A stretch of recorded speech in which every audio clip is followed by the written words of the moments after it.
Hello viewers, আমি আজকে আপনাদের মঙ্গলচণ্ডীর মা মঙ্গলচণ্ডী জ্যৈষ্ঠী মাসের মা মঙ্গলচণ্ডীর মেলায় নিয়ে যাচ্ছি। এই মেলায় কিভাবে আসতে হয় আমি আপনাদের প্রথমেই জানিয়ে দিচ্ছি। আপনারা যদি হাওড়া থেকে আসেন, হাওড়া থেকে বেহালাগামী বাসে উঠবেন, উঠে বলবেন যে বেহালা 14 নম্বর নাম। এবারে বেহালা 14 নম্বর থেকে যে অটোগুলো ছাড়ে ওই অটোয় উঠে বলবেন যে মঙ্গলচণ্ডী মন্দিরে যাব। বললে আপনাদের মঙ্গলচণ্ডী মন্দিরে আপনাদের যে কোনো সোজা উপায় একেবারে সামনে নামিয়ে দেবে। ওখান থেকে 2 মিনিট হেঁটে আপনারা মঙ্গলচণ্ডী মন্দিরে চলে আসতে পারবেন। আর আপনারা যদি ঠাকুরপুকুর থেকে আসেন আর তাহলেও আপনারা 14 নম্বরে নেবে, ওখান থেকে আপনারা ঠিক একইভাবে ওই আপনারা চলে আসতে পারবেন। যদি আপনারা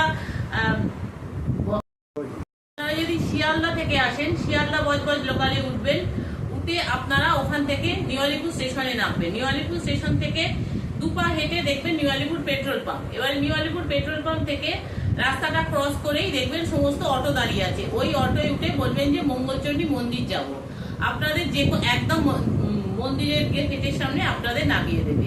এইভাবে আপনারা মঙ্গলচণ্ডী মন্দিরে খুব সোজা উপায়ে চলে আসতে পারেন। আর 1 মাস ধরে এই মেলা হয়। এই মেলায় বিশেষ আকর্ষণ হলো আপনারা যদি একটা মন্দিরের ভেতর আসেন, এই মন্দিরের ভেতর আপনারা নানান দেবদেবীর মূর্তি আপনারা দেখতে পাবেন। যেমন এখানে দেখবেন প্রথমেই মা মঙ্গলচণ্ডী দর্শন করবেন। মা মঙ্গলচণ্ডীর পর আপনারা জিন মাতা, সতী দেবী, খাটুশ্যাম, বাবা বজরংবলী, শীতলা মাতা, রাধা কৃষ্ণ, বাবার ভৈরব দর্শন করবেন। এদিকে নীলেশ্বর শিব আপনারা দর্শন করবেন। আপনারা বৈষ্ণোদেবী দর্শন করবেন। বৈষ্ণোদেবী মন্দিরটা জলের ওপরে কত সুন্দরভাবে বৈষ্ণোদেবী মন্দির আছে, সেই মন্দির দর্শন করবেন। এইভাবে পুরো মন্দির চত্বরটা আপনারা ঘুরবেন, সমস্ত দেবদেবী দর্শন করবেন। দর্শন করার পরে মেলা দর্শন করবেন। এবারে মেলায় আপনাদের কি কি আছে, নানান রকম আপনাদের নিজেদের নিত্য প্রয়োজনীয় যেমনি জিনিস পাবেন, বাচ্চাদের খেলনার জিনিস পাবেন, এছাড়া আপনারা ব্যাগ পাবেন, নাইটি পাবেন, কুর্তি পাবেন, সমস্ত কিছু আপনারা এই মেলাতে পেয়ে যাবেন।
আজকে আপনাদের যে আমি ব্লগটা দেখালাম, এই ব্লগটা আগে তো মা মঙ্গলচণ্ডীর পুজো হতো, এটা তো অনেক পুরনো মেলা। আর মা মঙ্গলচণ্ডীর উপাখ্যান, মা মঙ্গলচণ্ডীর উপাখ্যান আমি আপনাদের কাছে নতুন করে কিছু বলছি না, কারণ আপনারা এটা